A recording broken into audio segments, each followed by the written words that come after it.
We did it, Canes fans! We won another football game! Let's go! Woo! And we took a knee! Woo! Let's go!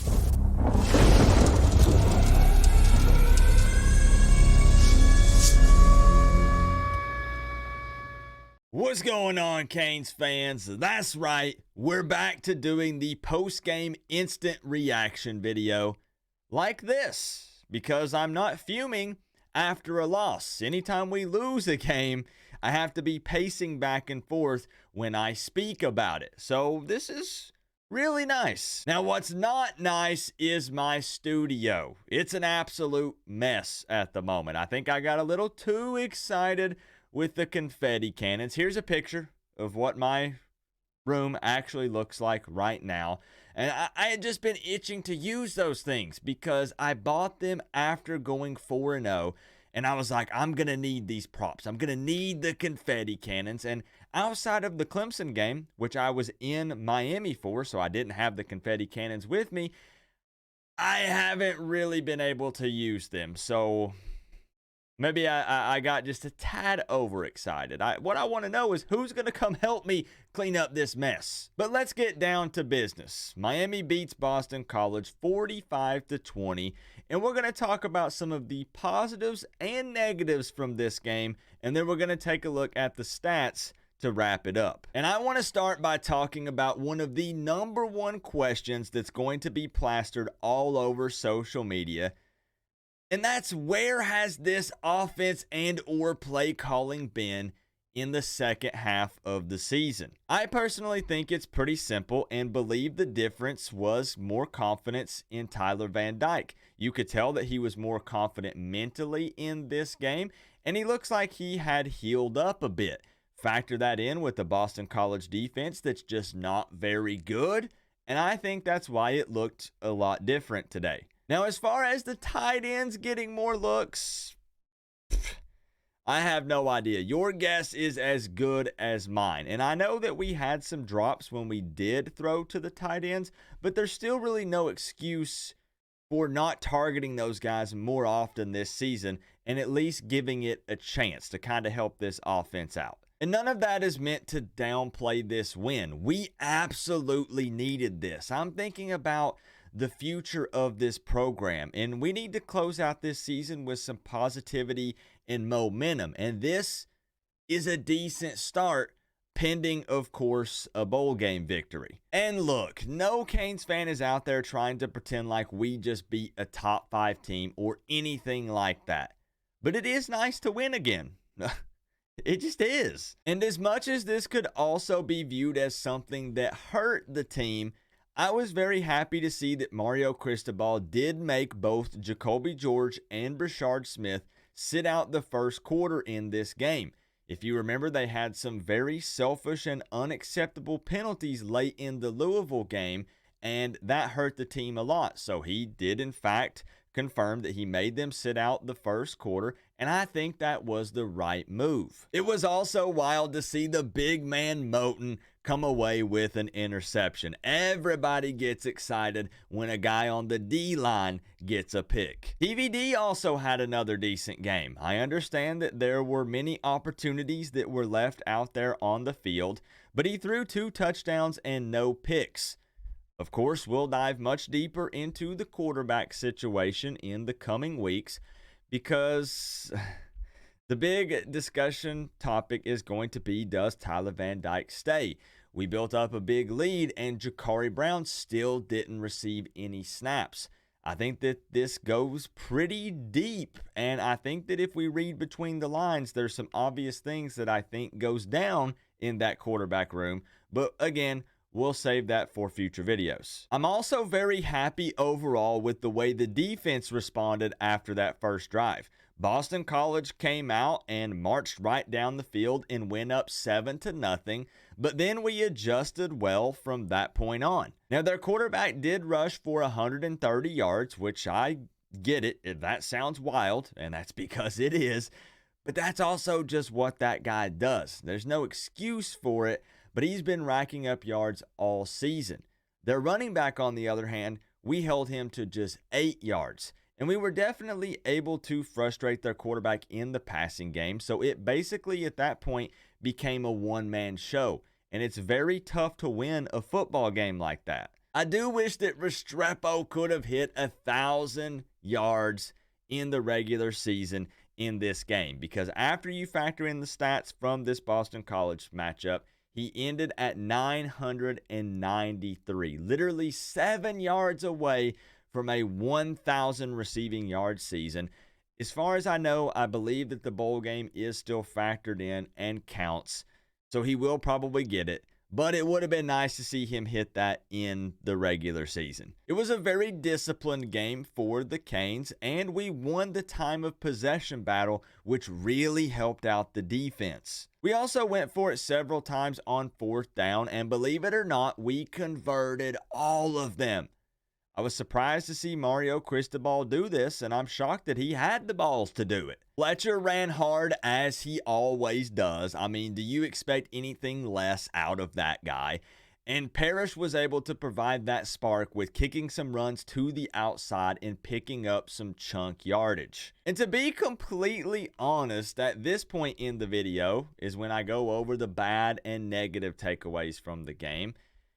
I really don't have that many. I mean, if we want to nitpick, we had that fumble when A.J. Allen came in at running back, but then he played well the rest of the game. That was also partially on Tyler. You could point fingers at both, or just Tyler, or just A.J. Allen. But what really honestly upset me more than anything about that play was the fact that Allen just kind of stood there and threw his hands up after the fumble instead of trying to dive on the ball. That needs to be better, and we would need to see more effort from him in that department. And we did have a field goal attempt blocked, but that really wasn't on Andy. That was just great penetration from Boston College. And I kept saying all week that I was eerily confident going into this matchup, and I couldn't quite put my finger on it.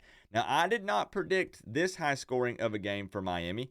I had predicted 30-24, which was a win for the Canes. So we got the prediction right. But I predicted a closer game because of the inconsistencies this season. On paper, this was a great matchup for the Canes. And luckily, it actually showed on the field. Now let's jump over and take a quick look at the stats on ESPN.com before we wrap this thing up with the official score prediction board. As we already said here, 4th down efficiency, Miami 3 for 3. You love to see that. Now, you don't love seeing having to go for it on 4th, but we did, and we got them. 6 of 13 on 3rd downs, 532 total yards of offense. Look at this. 290 of that was passing, 242 rushing. 3 penalties for only 28 yards. Honestly, a very disciplined game from both sides. Both Miami and Boston College with only 3 penalties each. Absolutely dominated the time of possession. 37:55 to 22:05. I absolutely love seeing that. TVD went 23 of 36 for 290, 2 touchdowns, 0 picks.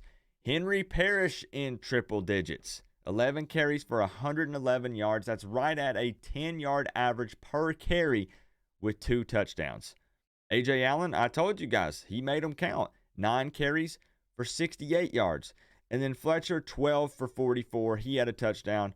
Allen had the touchdown. We got to see Chaney for just a brief moment in the game. Restrepo in triple digits receiving, 6 receptions for 117. George right behind him, 6 for 89. Colby Young, look at this. Tight ends, guys. Riley Williams, Arroyo, McCormick. You want to know the biggest takeaway I see when looking at these receiving stats right here? It's something that has made me very upset week in and week out, and it's that typically on the other side, their list is longer than ours. Spreading the ball around, everybody getting some love. Week in and week out, there's been multiple times where there's only 3, maybe 4 names on this list, but a lot of times it's been 3. This week, look at this. Spreading the ball around a little bit more. We have to see more of that in the bowl game, and that has to carry over to next season. I absolutely love to see that. Boston College did not sack Tyler Van Dyke in this game. They're not known for their sacks. They are known for getting pressure on the quarterback, which they did do multiple times. But Tyler was just mobile enough, healed up just enough that he was able to extend a lot of plays and make something happen. We did have 2 sacks.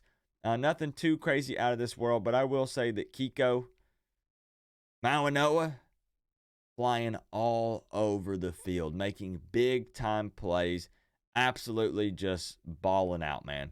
Balling out. And then, of course, we did have 2 interceptions in this game as well. Just all around, probably one of the most complete games we've played since Texas A&M. Is it fair to say that? I do think it's fair to say that in this one. Again, Boston College was 6-5. Like, I get it. But with the inconsistencies we had seen out of the team this year, I will absolutely take a win like this. Mario Cristobal flipped it. Last year was 5-7.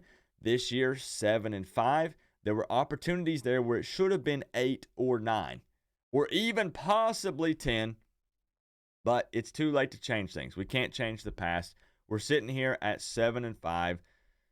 Going to be going bowling in a couple of weeks. I'm happy to end the regular season with a win. No, I'm not content with the 7-5. Of course, I'm not happy about it. But I am happy to end with a win. And, you know, it's quite fitting that we ended the regular season by taking a knee. I don't know if that makes you laugh, or if it's one of those where you have to laugh to stop yourself from crying that it worked out that way. But it's fitting. I'll say that. It's fitting. Don't worry. I am not going anywhere. If anything, I'm preparing to ramp up the content even more because we have transfer portal talk coming up.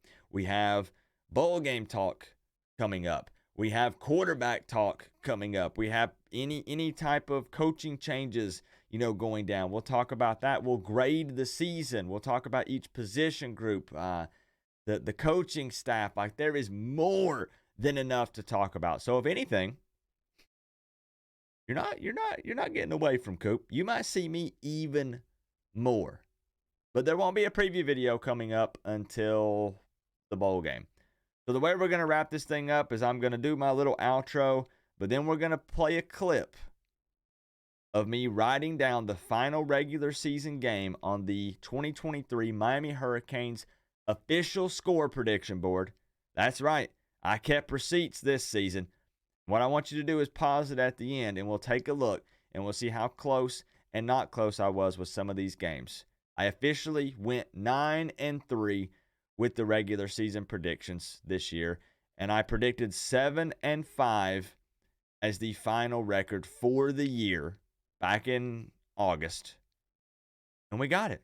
So predictions were pretty good this year. Pretty good overall. We didn't get all of them right, but I would say definitely an improvement in my 7th year here on YouTube. Remember, though, guys, we're all one big happy college football family, but at the end of the day, I got to say, it's always better when you get to rep the U. Coach Coop, peace out. I'll see y'all in the next one.